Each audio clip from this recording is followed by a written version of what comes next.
दोस्तों, जीवन में कर्मों की मार से कोई बच नहीं पाया है। यदि आपके जीवन में भी दुखों ने आपको घेरा हुआ है तो सिर्फ 2-3 मिनट लगेंगे। इस कहानी को बड़े ध्यान से सुन लीजिएगा और समझ लीजिएगा, फिर आपको समझ में आएगा कि इस जीवन का मूल्य क्या है। बेईमानी का पैसा शरीर के एक एक अंग को फाड़ कर निकलता है। आज की कहानी एक सच्ची घटना पर आधारित है।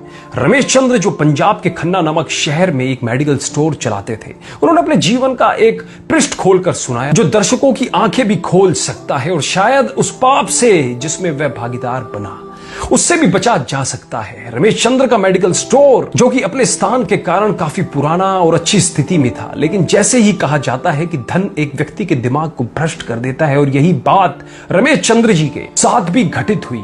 रमेश जी बताते हैं कि मेरा मेडिकल स्टोर बहुत अच्छी तरह से चलता था और मेरी आर्थिक स्थिति भी बहुत अच्छी थी। अपनी कमाई से मैंने जमीन और कुछ प्लॉट खरीदे और अपनी मेडिकल स्टोर के साथ एक क्लिनिकल लेबोरेटरी भी खोल ली। लेकिन मैं यहां झूठ नहीं बोलूंगा, मैं एक बहुत ही लालची किस्म का आदमी था, क्योंकि मेडिकल फील्ड में दोगुनी नहीं बल्कि कई गुना कमाई होती है। शायद ज्यादातर लोग इस बारे में नहीं जानते होंगे कि मेडिकल प्रोफेशन में 10 रुपए में आने वाली दवा आराम से 70-80 रुपए में बिक जाती है। लेकिन अगर कोई मुझसे कभी 2 रुपए भी कम करने को कहता तो मैं ग्राहक को मना कर देता। खैर, मैं हर किसी के बारे में बात नहीं कर रहा हूं, सिर्फ अपनी बात कर रहा हूं। और यहां इस कहानी में भी हम किसी और को दोष नहीं दे रहे हैं, बस एक कहानी के माध्यम से आपको समझाना चाह रहे हैं।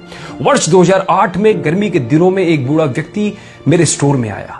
उसने मुझे डॉक्टर की पर्ची दी, मैंने दवा पढ़ी और उसे निकाल लिया। उस दवा का बिल 560 रुपए बन गया। बूढ़े ने उसने अपनी सारी जेब खाली कर दी, लेकिन उसके पास कुल 180 रुपए थे। मैं उस समय बहुत गुस्से में था, क्योंकि मुझे काफी समय लगाकर उस बूढ़े व्यक्ति की दवा निकालनी पड़ी थी और ऊपर से उसके पास पर्याप्त पैसे भी नहीं थे। बूढ़ा दवा लेने से मना भी नहीं कर पा रहा था, शायद उसे दवा की सख्त जरूरत थी। फिर उस बूढ़े व्यक्ति ने कहा, मेरी मदद करो, मेरे पास कम पैसे हैं और मेरी पत्नी बीमार है, हमारे बच्चे भी हमें पूछते नहीं है, मैं अपनी पत्नी को इस तरह वृद्धावस्था में मरते हुए नहीं देख सकता। लेकिन मैंने उस समय उस बूढ़े व्यक्ति की बात नहीं सुनी और उसे दवा वापस छोड़ने के लिए कहा। यहां पर मैं एक बात कहना चाहूंगा कि वास्तव में उस बूढ़े व्यक्ति की दवा की कुल राशि 120 रुपए ही बनती थी।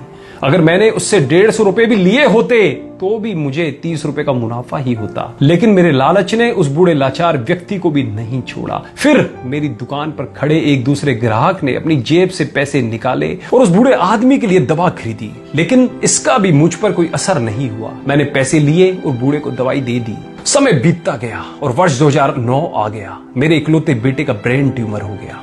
पहले तो हमें पता भी नहीं चला, लेकिन जब पता चला तो बेटा मृत्यु के कगार पर था। पैसा बहता रहा और लड़के की बीमारी खराब होती गई। प्लॉट बिक गए, जमीन बिक गई और आखिरकार मेडिकल स्टोर भी बिक गया। लेकिन मेरे बेटे की तबीयत बिल्कुल नहीं सुधरी। उसका ऑपरेशन भी हुआ और जब सब पैसा खत्म हो गया तो आखिरकार डॉक्टरों ने मुझे अपने बेटे को घर ले जाने और उसकी सेवा करने के लिए कहा। उसके पश्चात 2012 में मेरे बेटे का निधन हो गया।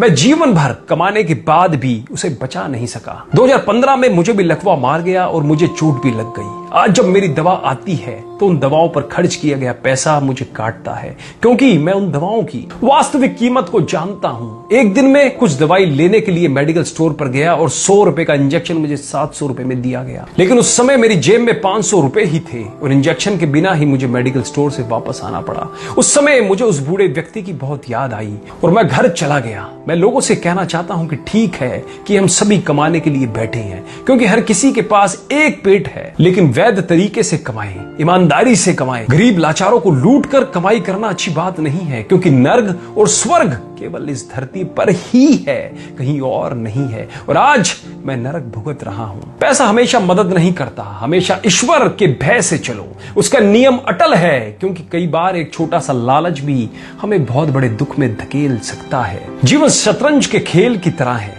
और यह खेल आप ईश्वर के साथ खेल रहे हैं। आपकी हर चाल के बाद अगली चाल ईश्वर चलता है। तो एक बार सदैव चिंतन करें, जैसी करनी वैसा ही भरनी, जैसी करनी वैसा फल, आज नहीं तो निश्चित कल हम बदलेंगे, युग बदलेगा। कहानी अच्छी लगी हो तो अपने फेसबुक वॉल पर, अपने व्हाट्सएप ग्रुप में सभी दोस्तों रिश्तेदारों में इस वीडियो को ज्यादा से ज्यादा शेयर करो, जिनसे आज के समय जो लोग दूसरों की मजबूरियों का फायदा उठा रखे हैं उनकी मानसिक स्थिति के अंदर परिवर्तन आ सके और वो भी कुछ अच्छा काम कर सके। कहानी अच्छी लगी हो तो कमेंट भी जरूर कीजिएगा। धन्यवाद।